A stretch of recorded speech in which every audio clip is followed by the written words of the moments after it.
slightly different angle to Sam's point. It's not just the quantum of money that's going in, it's how we spend it and our chronic inability to deliver infrastructure and do it in a timely fashion and do value for money. So I'm all for a cycle street, but £2 or £3 million worth of a tarmac at Adams Road is disgraceful. But if you look at things like Cambridge South, apparently you spend £250 million on Cambridge South Station.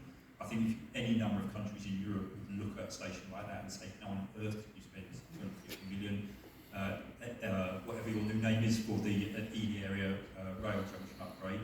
Oxcam Eastern Gateway. Oxcam Eastern Gateway, trip off my tongue, but the cost estimates for that are nearly £500 million. I do not understand how you can spend £500 million on one rail junction upgrade. It's clearly not necessary.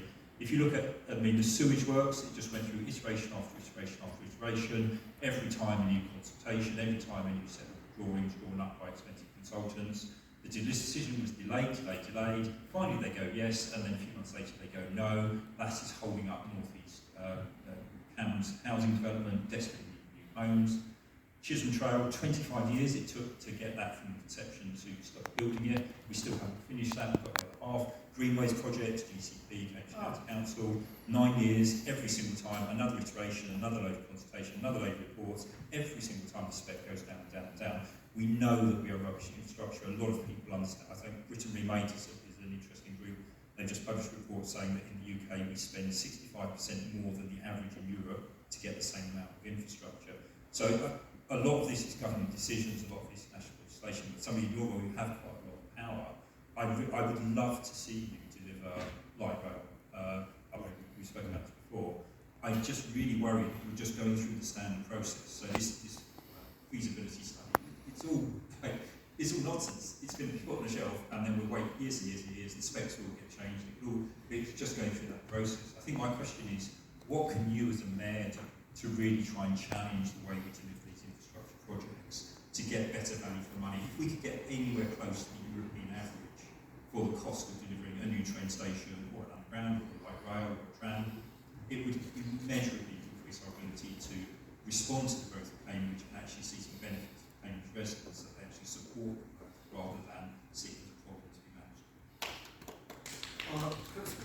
I've got a lot of sympathy with. There's a few things you've said there that I can disagree with. I think we are uniquely backed, as a country, when delivering infrastructure projects.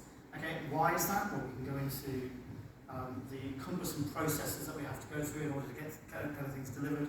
The fact that when these things are delayed, what tends to happen, construction costs go up and all the rest of it. Why does it take so long to build those greenways? I just cannot believe that we're still, we're going through the same kind of motions with the GCP again about constructing these greenways when the original discussions happened. Whether you've been in favour of them or not, they discovered a decade ago. The idea that we're still at this space is just uniquely wrong. And so look, I've got a lot of sympathy with the point that you've made. Now, a lot of this is outside of my control in terms of some of the law, in terms of how kind of these things actually happen. But I'm not saying that's an explanation, it's not an excuse. But what is really interesting is the increasing devolution agenda and the opportunity that's now presents itself.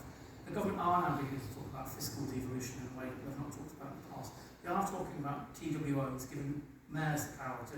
When I looked at the delivery plan for a light rail, a mass rapid transit system, it's a 3-year gap there. When I looked at that, and that was around that TWO process. That's something, if it was devolved to mayors, we could do much quicker, much more efficiently, and without all the associated costs that you're talking about. But look, your analysis of some of the challenges that we face as a country about building things, I can't disagree with much of it. And I think it is a real challenge. And there are a number of infrastructure projects around our region that have been victim to exactly the same sort of delay and the cumbersome processes that you have.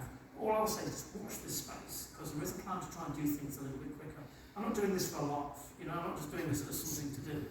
Genuinely want to make a difference to our area, stretching from the north of Peterborough to the bottom of this area, to get Cambridgeshire and Peterborough moving, to get Cambridgeshire and Peterborough building, to get Cambridgeshire and Peterborough working. And we're not just doing it because that growth we talked about, it's not guaranteed that it can continue. You have to get the infrastructure right and those things in place in order for that growth to continue. And that's what I'm here to do. That's my job. time for a few more